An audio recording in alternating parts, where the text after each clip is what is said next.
Hey YouTube, so we meet again. Today it's a really crummy day. It's cloudy, it's rainy, and that's my boy Rainbow over there. Rambo, but he likes to be called Rainbow, so don't ask. And I got bored and I started going to the trucks and I found this little puppy. This is an old ignition key, ignition switch for one of the trucks that we have. Pretty much we have the battery, ignition, the ACC, that's the accessory, the one that turns on all the electronics, and then you have the starting one right here and the other way in the back. Now the trucks only use these three, they don't use the last one. So this one doesn't have a key for it. Once again, I found another key. It's an old one, and what I'm gonna do is pretty much, as you can see, that this key doesn't open the lock. Snakes in the video! So since this one doesn't open the lock, what I'm going to do is pretty much grab the pins that are inside the chamber here. Okay, grab them out, and once I do that, I'm going to realign the pins so they match the key, so this key will work for this old lock or the old ignition switch. And one of the things that we have to do is, the traditional way is we have to go ahead and we have to pick it. So let me put it down and readjust the camera real quick. Okay, now that I have adjusted the camera, the traditional way to open this, it's to go ahead and pick it. And normally when you pick a lock, you have to turn it to the right. Well, since turning it to the right, it's not going to do anything for me. You only turn it to the right if you want to start something. On this lock in particular, you have to turn it to the left. And the only reason why you want to turn to the left is so we can get the chamber out of here and readjust the pins. Now, they have a tiny release hole. This hole, once you turn it to the left, a pin appears in the middle of the hole. You push the pin in, and then the whole chamber comes out.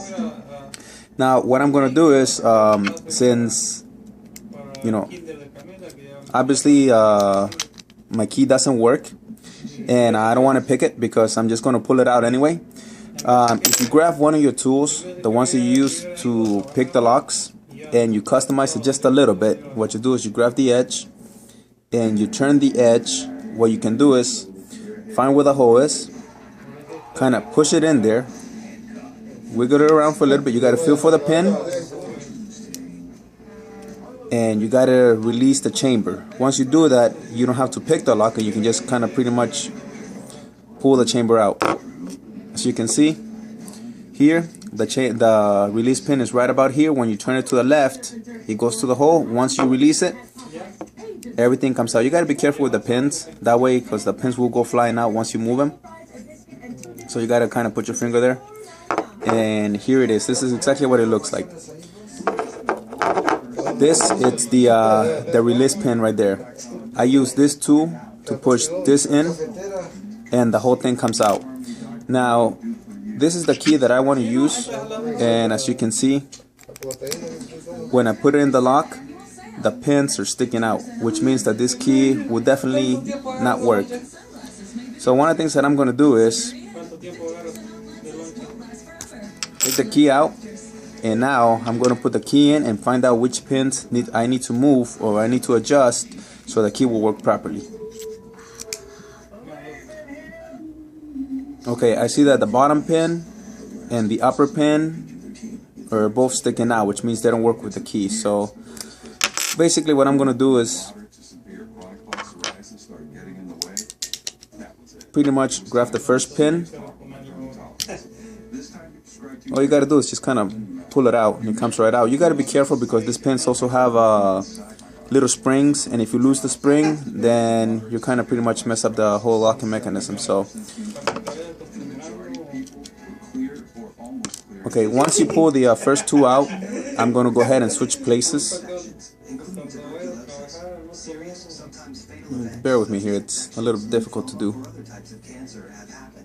Blood, liver, and nervous system problems, serious allergic reactions, and new or worsening heart failure have occurred. Before starting Humira, your doctor should test you for TB. Ask your doctor if you live in or have been to a region with certain fungal infections are common. Okay, now we're going to put the key back in there. Okay, as you can see, It's almost flush, but I still have one more pin that I need to adjust. Make the most of every moment. Ask your dermatologist about Humira today. And I don't see anyone that I can adjust it with. Maybe I can do this one right here and the one in the end. Those are the only possibilities that I see. Wait, is that right? Eggs? That's right. $4 everyday value slam. Only $4 every day. Only at Denny's. Feeling buried by all the piles of paper in your home or office? Maybe it's time you traded in the old filing cabinet for a new office assistant. Meet the Neat Desk Scanner and Organizer, the only scanner that actually thinks. Okay, let's see how they look now. With Neat Desk, all your important documents can be easily scanned and then organized. Okay, that was a bad idea. You see, this pen is now sticking out more, and the one at the bottom is too. So I'm gonna switch those two back. Virtually any piece of paper that you can find with a simple keyword. And here's the best part. If you call or visit us at tryneat.com, you can try the Neat Desk or the amazing Neat Portable Scanner for 30 days absolutely free. Decide to send it back. Okay, all my bottom pins are nice and flush, so I know that this key is working. The only problem that I have is that my upper pin still sticks out. Now, I can do two things. One of them, I can remove the pin and leave this thing with one less pin, or two, I can grab the pin and file it down. Pretty much to file down a pin, all you got to do is grab a file and just file it down. So I'm going to pause the video while I file this thing down. Okay guys, once you're done pretty much filing down the pin, it should be nice and flush all over the place. If you have one pin that sticks out, which means the new key that you're trying to make for the lock will not work. So all the pins have to be flush. And then one thing I forgot to tell you is that before you file down a pin, you gotta make sure that you have enough meat or enough copper. These are actually copper pins. So you can go ahead and file it out, because if the copper is too close to the edge and you file it down, you will break the pin, making the pin useless. Now normally what I'll do is I'll grab different pins that I have and just switch the pins around till I find the right combination. But since I do not have the pins with me, I have to go ahead and have to do with what I have.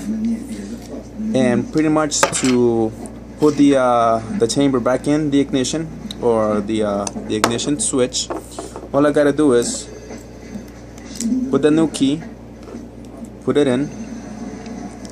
Now push the release pin, which is the one that I had to rig before I took it out. Push it in, and once you do that, the whole thing should slide right in. And voila! Now we have a brand new ignition switch key that was made just by readjusting the pins and filing one of the pins down just a little bit. Once again, see that? Now it works properly.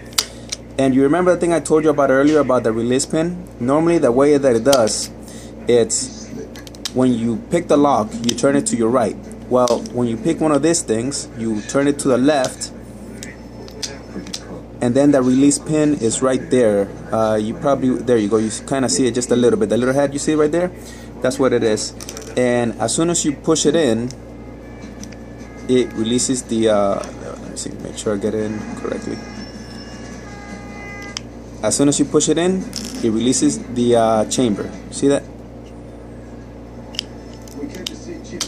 But like I said, the shortcut to that, it's grabbing one of your locking tools, bending the edge a little bit, and then just pushing it to the side, activating and releasing the pin so you can pull the whole thing out. That way you don't have to waste time picking the lock and then taking it out and doing everything all over again. Okay guys, and that's how you make a key out of how you make pretty much an old ignition switch work with an old key. And let me know what you think. Some comments please if you would. And remember, don't pick any locks that you're not supposed to, that isn't yours. Until next time, peace.